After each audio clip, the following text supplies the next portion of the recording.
¿Por qué tantas personas están fascinadas por el río Éufrates?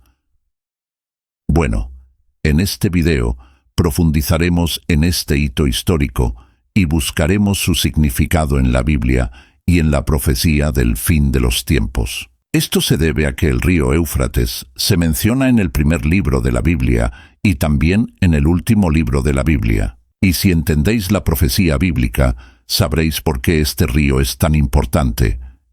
En el capítulo 2 de Génesis se destaca el río Éufrates como uno de los ríos que fluían del jardín del Edén. En el capítulo 1 de Deuteronomio, Dios le dijo a Moisés y a los hijos de Israel que fueran y poseyeran la tierra de los cananeos y al Líbano hasta llegar al gran río Éufrates. Y luego, en el último libro de la Biblia, el libro de Apocalipsis, la palabra de Dios revela que hay algo siniestro siendo retenido en el fondo del río Éufrates y que esto preparará el escenario para el Armagedón. Pero antes de entrar en eso, permíteme contarte sobre un evento significativo que ocurrió. Los historiadores creen que la ciudad de Babilonia estaba ubicada a unas 50 millas al sur de Bagdad, a lo largo del río Éufrates. Y en el Antiguo Testamento se nos cuenta la historia de la Torre de Babel. En un momento en que toda la humanidad hablaba un solo idioma, se dijeron entre sí: «Vamos, construyámonos una ciudad con una torre que llegue hasta los cielos, para que podamos hacernos un nombre. De lo contrario, seremos esparcidos sobre la faz de toda la tierra». Pero la Biblia nos dice que cuando Dios vio esto, destruyó la torre y esparció a la humanidad por la tierra, haciéndolos hablar muchos idiomas para que ya no pudieran entenderse entre sí.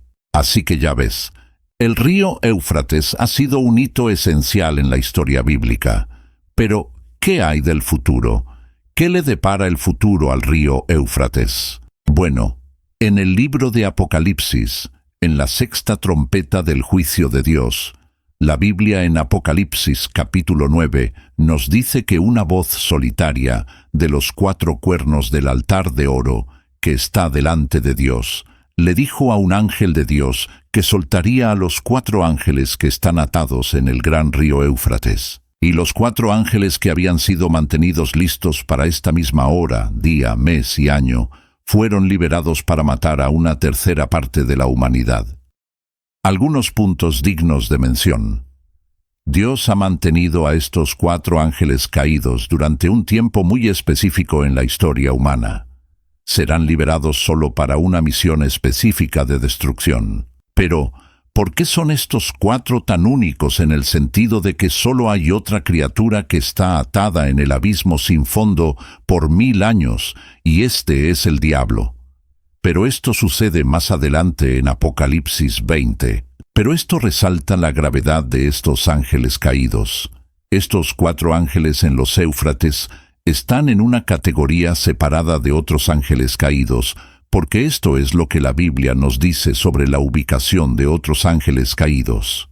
Segunda de Pedro capítulo 2 versículo 4 dice: «Porque si Dios no perdonó a los ángeles que pecaron, sino que los arrojó al infierno y los entregó a cadenas de oscuridad para ser reservados para el juicio».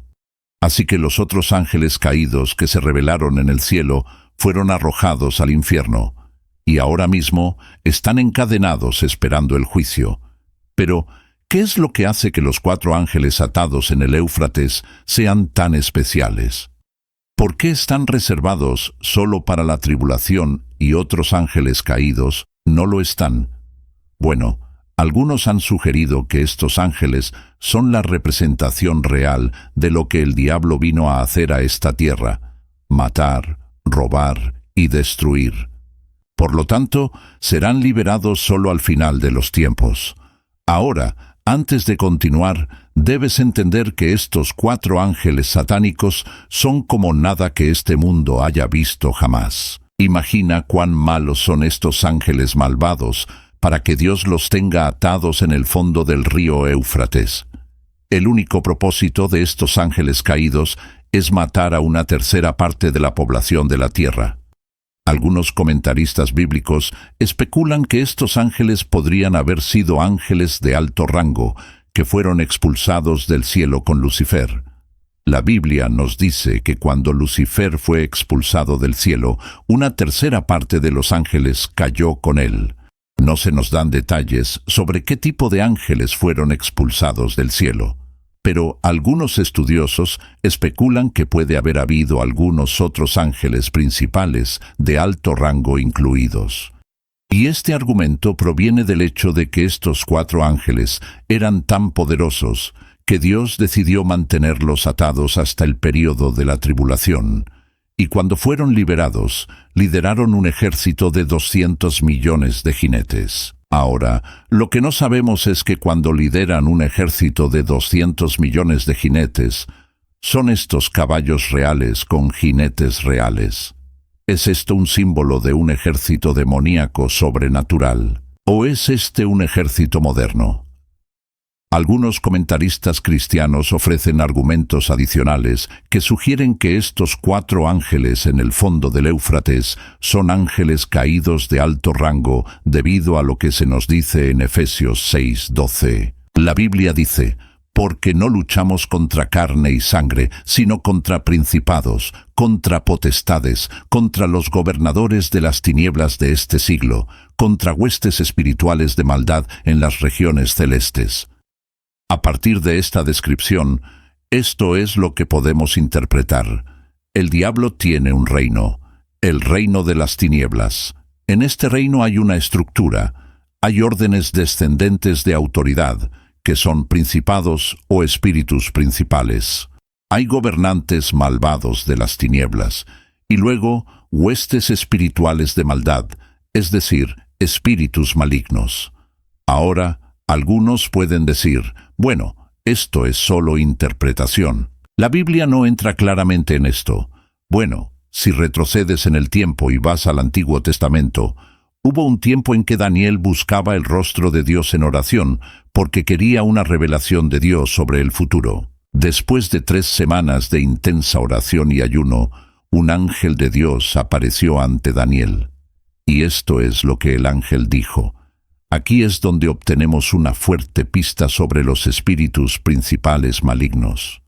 Daniel 10, 12 y 13 dice: «Entonces me dijo: Daniel, no temas, porque desde el primer día que dispusiste tu corazón a entender y a humillarte en la presencia de tu Dios, fueron oídas tus palabras.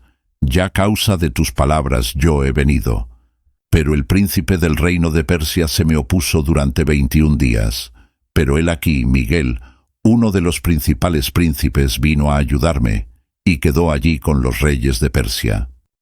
Así que desde el primer día en que Daniel comenzó a orar, Dios envió un ángel para darle una respuesta. Pero el ángel se retrasó durante 3 semanas y no fue retrasado por un demonio. No fue retrasado por un espíritu maligno.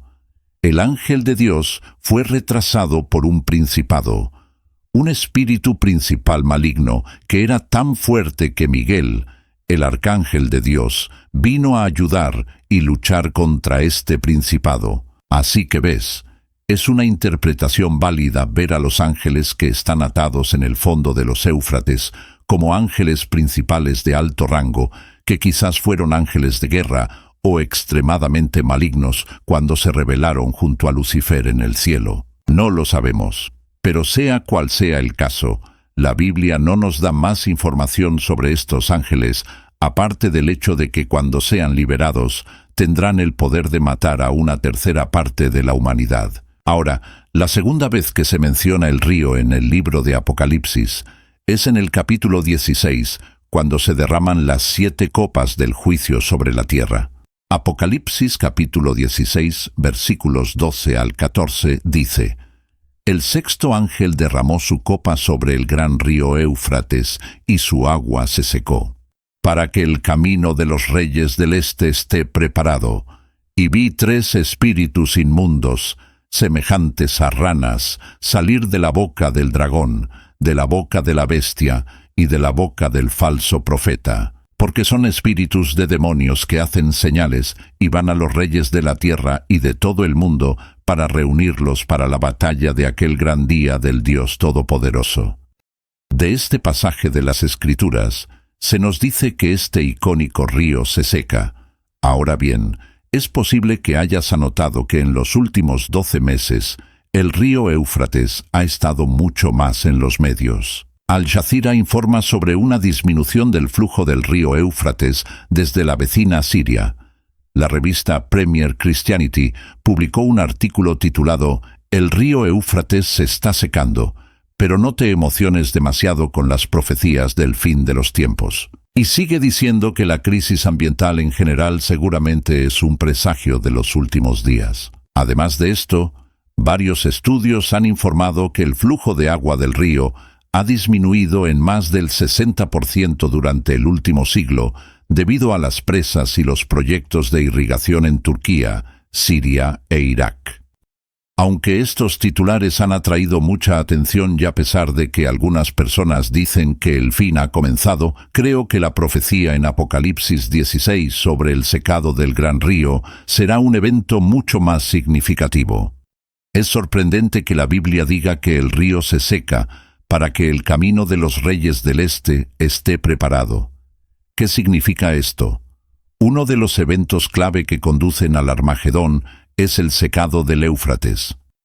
Cuando este río se seca, proporciona un camino para que un gran ejército del este cruce el Éufrates fácilmente mientras se dirigen al valle de Armagedón. Ahora, Armagedón solo puede describirse como la guerra de todas las guerras. El anticristo reunirá a todas las personas bajo su maligna influencia. Estas personas que son leales al anticristo formarán sus ejércitos para hacer la guerra contra el pueblo de Dios. En esta batalla, Apocalipsis 19 nos dice cosas como: «Entonces vi el cielo abierto y había un caballo blanco. Su jinete se llamaba Fiel y Verdadero, porque juzga con justicia y hace una guerra justa. Los ejércitos del cielo, vestidos con lino fino, blanco y puro, los seguían en caballos blancos. Entonces vi a la bestia, a los reyes del mundo y a sus ejércitos reunidos para luchar contra el que estaba sentado en el caballo y su ejército. Verás, Jesucristo liderará un ejército celestial hacia la victoria sobre los enemigos de Dios. Estos enemigos incluyen a aquellos que se oponen a la autoridad de Dios y que tratan a Dios con desprecio.